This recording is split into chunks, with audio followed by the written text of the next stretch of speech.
studio do të flasim në këtë pjesë të tretë për një personalitet shumë të njohur, ish presidentin e Shteteve të Bashkuara të Amerikës Bill Clinton, por sigurisht jo për politikë, por do të ndalojmë tek jeta e tij private dhe më saktë tek shëndeti i tij, sepse nga ajo që kemi lexuar kohët e fundit, ai është nështruar disa operacioneve në zemër për shkak të një jete jo të shëndetshme që ai kishte më herët dhe për ndryshimin tërësor që psoi jeta e tij pas këtyre ndryshimeve në zemër, duke krijuar një stil të ri dhe duke u munduar ta promovojë këtë stil tashmë gjithandej në shumë shkolla të Shteteve të Bashkuara.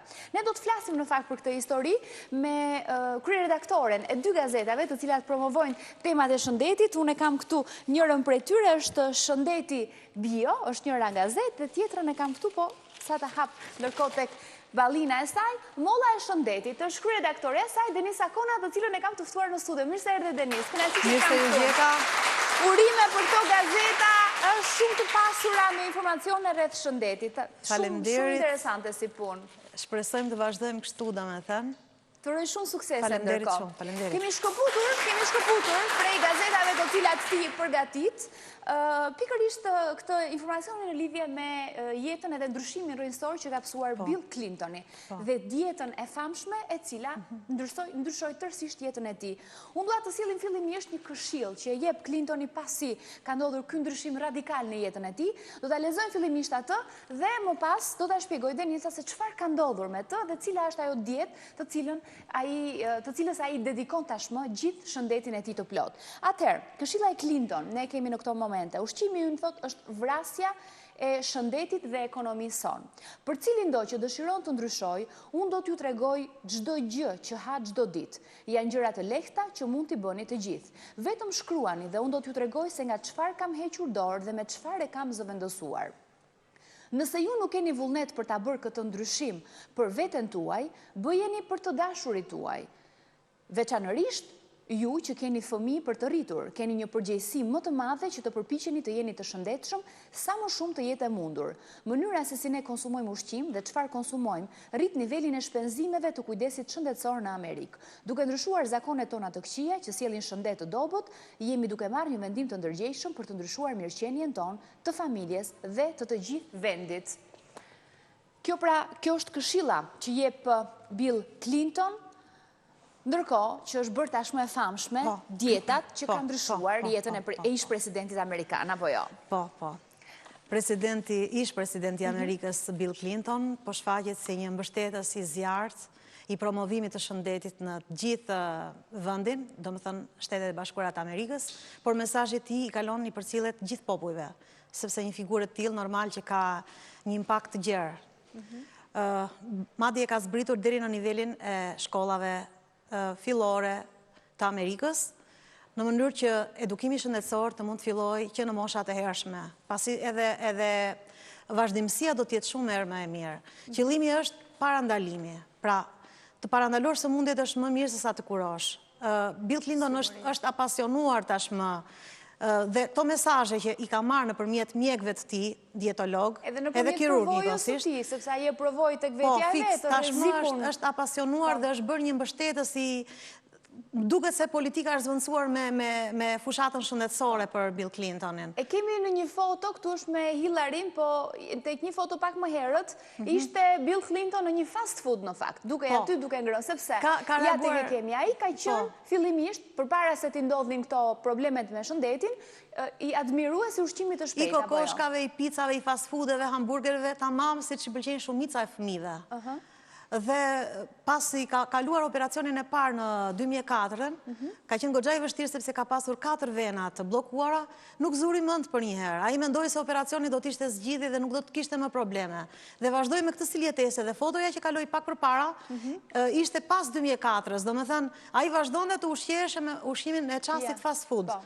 Por u desh dhe një tronditje e dytë në 2010-ën, kur ai u rifut në sallë operacioni për të korrigjuar edhe pasojat e operacioneve të mëparshme që kanë efekte anësore, bypassit, dhe aty pasi ka dalë nga ky operacion ka thënë unë deri tani kam luajtur ruletën ruse me jetën time.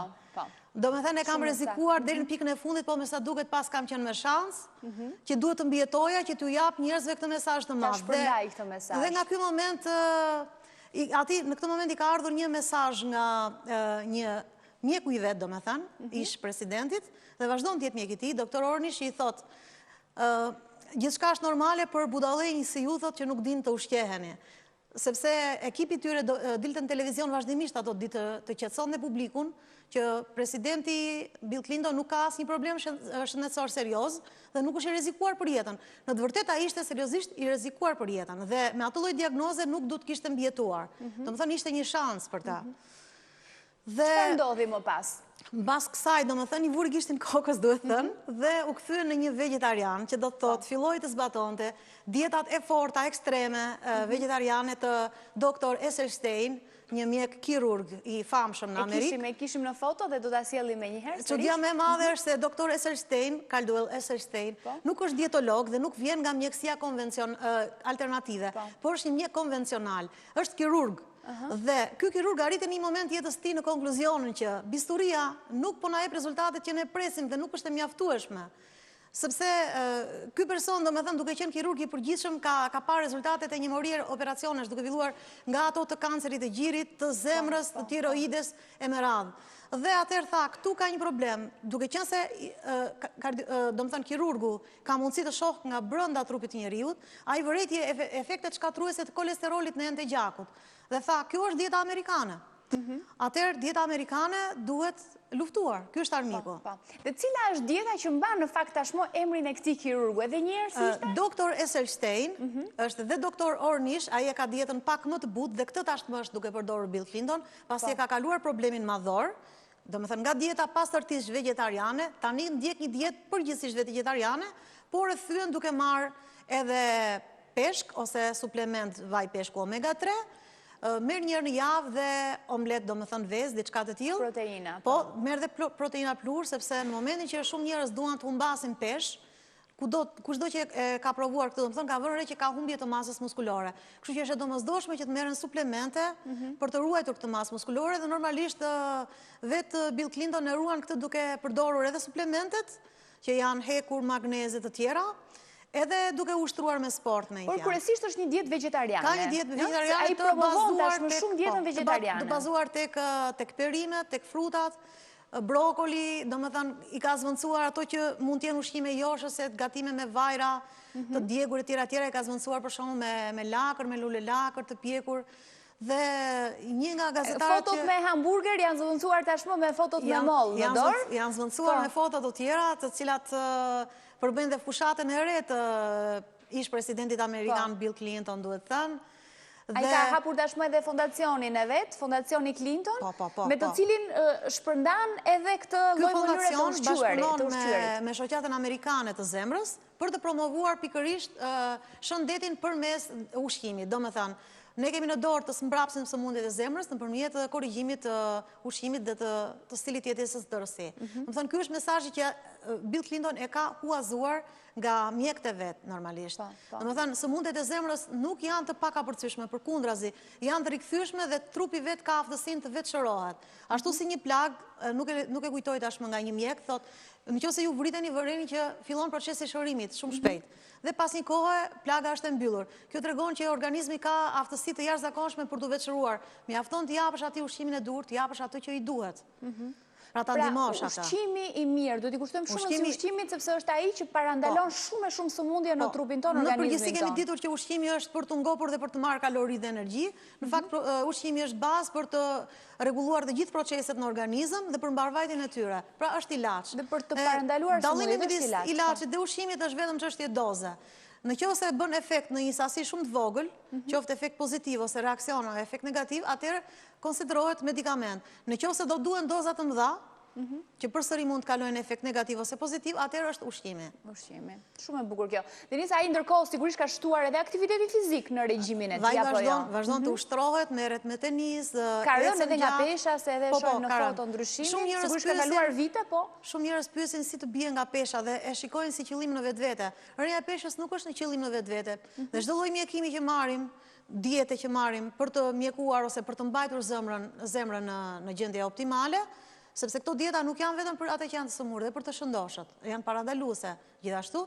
Në çdo lloj diete për të mirëmbajtur zemrën, për të parandaluar kancerin, për të parandaluar diabetin, në fundit bën ato që të mos kalosh në obezitet, që është epidemi globale, epidemi e Shteteve të Bashkuara të Amerikës, akoma dhe më tepër, domethënë, sepse ka ca shifra që tregojnë që kjo është vërtet një dietë problematike, dieta e moderne me i fjalë, dhe mjekët amerikan, profesor Ignaro, tek i cilin e u adresuam për nga buroi dhe ky informacion për dietat e doktore Selsteinit, është mbështetës i zjarrt i dietës mesdhetare. I hedh syt këtej nga ne. Domethënë ai shikon këtej nga ne, ndërkohë që ne shohim nga fast foodet e tyre. Ata thonë shihni këtu se e keni këtu të mirën me fjalë. Dhe biles profesori Ignaro ka qenë tani në 17 maj së fundi ka qenë në vendin e vet të origjinës, se ai është amerikan me shtetësi dhe atje ka lindur, por ka prindrit italian dhe u ka bërë vërejtje kur ka parë të hapura shumë fast food dhe ushqime të qastit, ndërkohë që unë vit për të promovuar, thot, dhe promovojnë në Amerikë, thot, ushqimin mesdhetar, thot, ushqimin e Italisë, të Greqisë, të Shqipërisë, domethënë të vendeve të mesdheut, si ushqim të shëndetshëm. Dhe profesor Ignaro na ka entuziazmuar sepse ai duke qenë se merr pjesën për këto takime të rëndësishme të mjekëve ndërkombëtar, aty ka pasur rastin të dëgjojë dhe me prova të shikojë dhe me prova filmike, ndryshimet e mëdha që kanë pësuar pacientët që kanë ndjekur doktor Selstein, doktor Selstein, dhe një rast ka qenë që një mjek, gjithashtu kirurg dhe ai, pësoi një atak duke mos pasur asnjë lloj më saktë goditje në zemër, pa pasur asnjë lloj arsyeje trashëgimie, domethënë gjenetike të themi. Nuk ishte askënd në familje dhe në momentin që i ndodhi goditja në zemër, ai ishte në spital. E pati fatin që ishte edhe mik i doktores Selsteinit, që pasi kaloi në operacion, kaloi direkt në dietat e doktores Selsteinit dhe pas 3 vjetëve ndryshimi i gjithë analizave të tij, domethënë tregon që sëmundja e zemrës është rikuperuar, domethënë është anuluar dhe enët e gjatë të tij janë shëruar. Nëpërmjet ushqimit, sipas doktorit që ka përcaktuar këtë dietë, nuk është dietë as për të dobësuar as për të ardhur në formë, por ti paralelisht edhe vjen në formë, sepse është një dietë e cila të mban shëndetshëm dhe ti je një organizëm i shëndetshëm, do thotë ti je edhe në parametrat e duhur edhe për sa i përket peshës së trupit. Edhe një herë Denis, unë të falenderoj, do doja edhe një herë për teleshikuesit tanë të kujtonin gazetat për cilat ti punon, kryeredaktore, Molla e Shëndetit edhe Shëndeti Bio, edhe një herë pra. Të uroj shumë suksese në punën tënde, edhe ishte kënaqësi që të pata në program. Faleminderit shumë. Faleminderit shumë. Dashurisë, ndajmë edhe për sot, takojmë nesër, ju kapshim.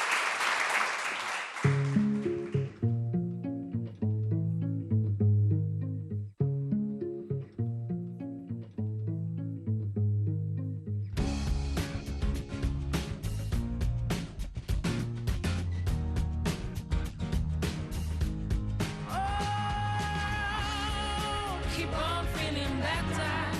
Love me, please, and stay.